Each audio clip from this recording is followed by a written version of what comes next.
जी, अस्सलाम वालेकुम। आज का जो हमारा टॉपिक है वो है मैकेनिज़्म ऑफ एंजाइम एक्शन।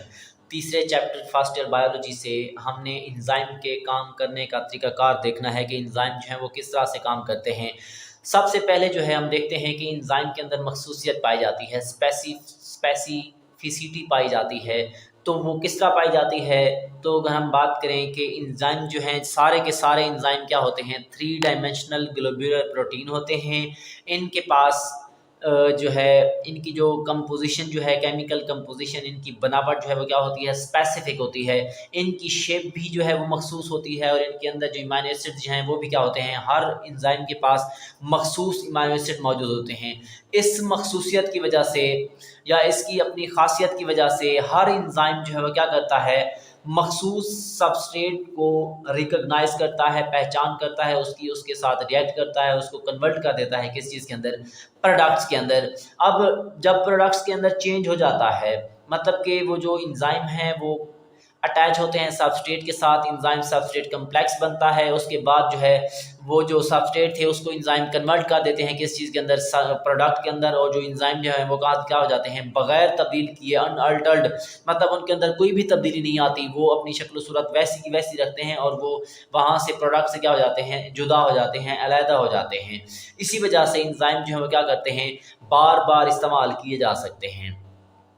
इसके बाद अगर हम बात करें कि चेन ऑफ एंजाइम, एंजाइम की जो है वो चेन मौजूद होती है। बाज़ औक़ात होता क्या है कि एंजाइम काम करते हैं केमिकल रिएक्शन के अंदर एक सीरीज़ में, मतलब केमिकल रिएक्शन चल रहे हैं एक सीरीज़ के अंदर, उनके अंदर क्या करते हैं, एंजाइम वर्क करते हैं। ये एंजाइम जो है वो मौजूद होते हैं इन अ स्पेसिफिक ऑर्डर, एक मखसूस ऑर्डर में, मखसूस तरतीब के अंदर, और एक मेटाबॉलिक पाथवे, मतलब एक मुकम्मल पाथवे के अंदर। जो एंजाइम जो है वो क्या होते हैं, मखसूस एक स्पेसिफिक ऑर्डर या स्पेसिफिक तरतीब की सूरत में मौजूद होते हैं। और अगर हम इन पाथवेज की बात करें, जैसे कि हमारे पास रेस्पिरेशन है और फोटोसिंथेसिस है। इसके अलावा हम अगर बात करें कि सक्सेसिव एंजाइम, मतलब एक दूसरे के बाद आने वाले जो एंजाइम हैं वो मौजूद होते हैं टुगेदर, इकट्ठे, इन परसीज ऑर्डर, एक दुरुस्त तरतीब के अंदर। जो एंजाइम जो है वो क्या करते हैं, इकट्ठे मौजूद होते हैं और एक तरतीब के साथ एक दूसरे के बाद क्या करते हैं, आते जाते हैं, एक लंबी चेन बना देते हैं। उस चेन को हम क्या क्या नाम देते हैं, चेन ऑफ एंजाइम। इसलिए वन एंजाइम हैंड, एक एंजाइम ने क्या करना है, सबस्ट्रेट को लेना है, उसको प्रोडक्ट के अंदर चेंज कर देना है और वो क्या करेगा, दूसरे एंजाइम को दे देगा। इसी वजह से हम क्या कहते हैं कि एक एंजाइम हैंड ओवर कर देता है सबस्ट्रेट को टू अनदर एंजाइम, दूसरे एंजाइम को। मतलब एक एंजाइम ने सबस्ट्रेट को इस्तेमाल किया, वहाँ से प्रोडक्ट बने और वो फिर वो सबस्ट्रेट वो क्या करेगा, अगले एंजाइम के पास चली जाएगी। इसी वजह से कहते हैं कि यहाँ पे क्या होती है, हैंड ओवर होती है। इन दिस वे, इस तरीके से दे फार्म एंजाइम को एंजाइम चेन, वो एक लंबी क्या बना देते हैं, चेन बना देते हैं। The product formed one enzyme, वो एक एंजाइम जो है, जो मतलब एक एंजाइम क्या करता है, सबस्ट्रेट को वो प्रोडक्ट के अंदर चेंज करता है, फिर उसको कन्वर्ट किया जाता है, नेक्स्ट ट्रांसफर किया जाता है किस चीज़ के पास, नेक्स्ट एंजाइम के पास। इसके साथ साथ फाइनल तौर पर क्या बन जाती है, जो प्रोडक्ट है वो क्या क्या होता है, बन जाता है। इसी तरह अगर हम बात करें, मिसाल लेते हैं कि हमारे पास ये एस्पर्टेट एक सबस्ट्रेट है।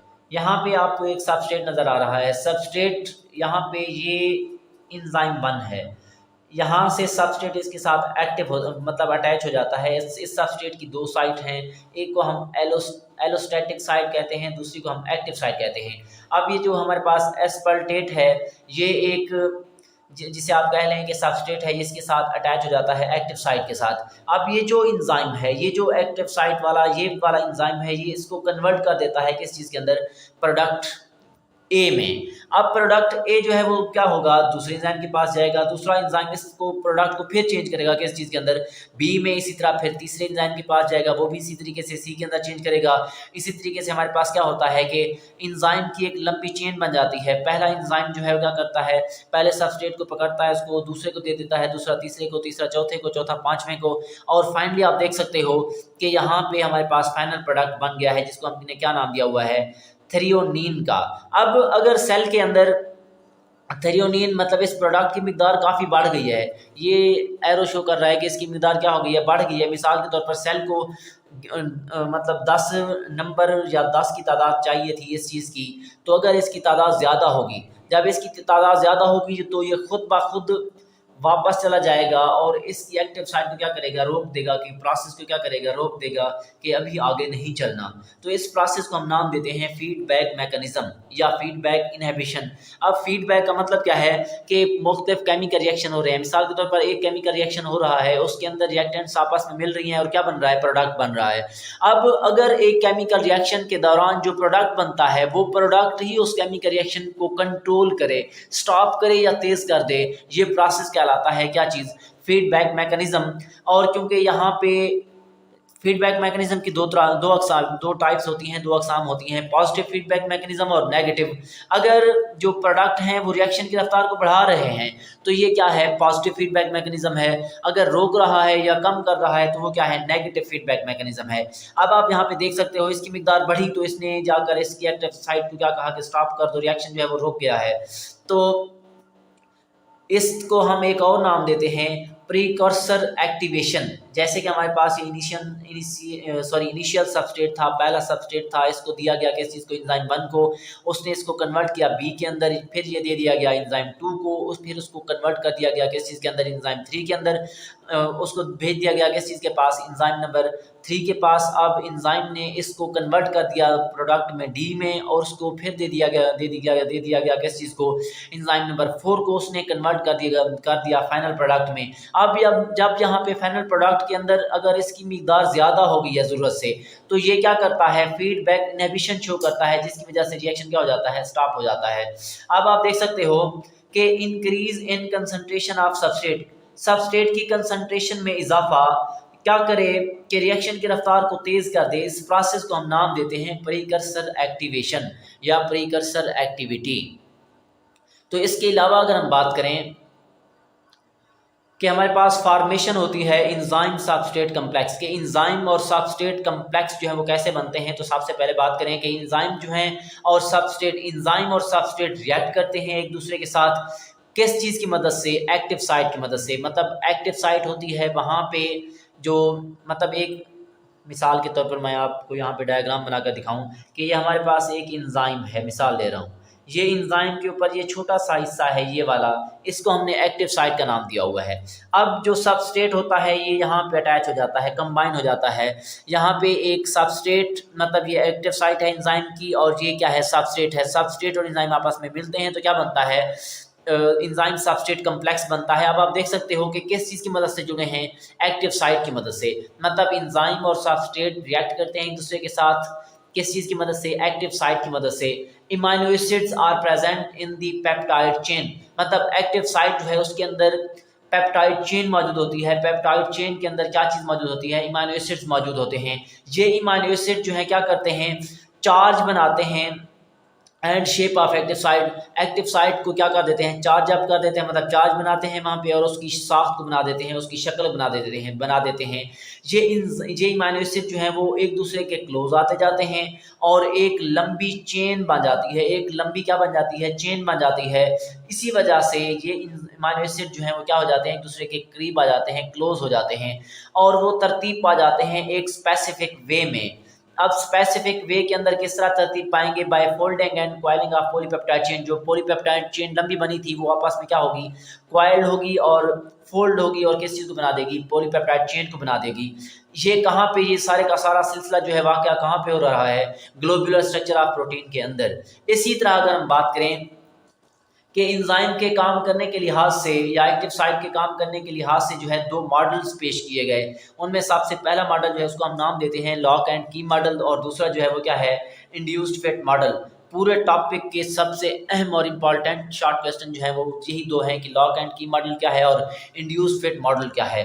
अब लॉक एंड की मॉडल की अगर हम बात करें, इसको 1890 के अंदर इमल फिशर ने प्रपोज किया था। इसको 1959 के अंदर, मतलब इसके अंदर मॉडिफिकेशन लाने के लिए किसने प्रपोज किया था, डेनियल कोशलैंड ने।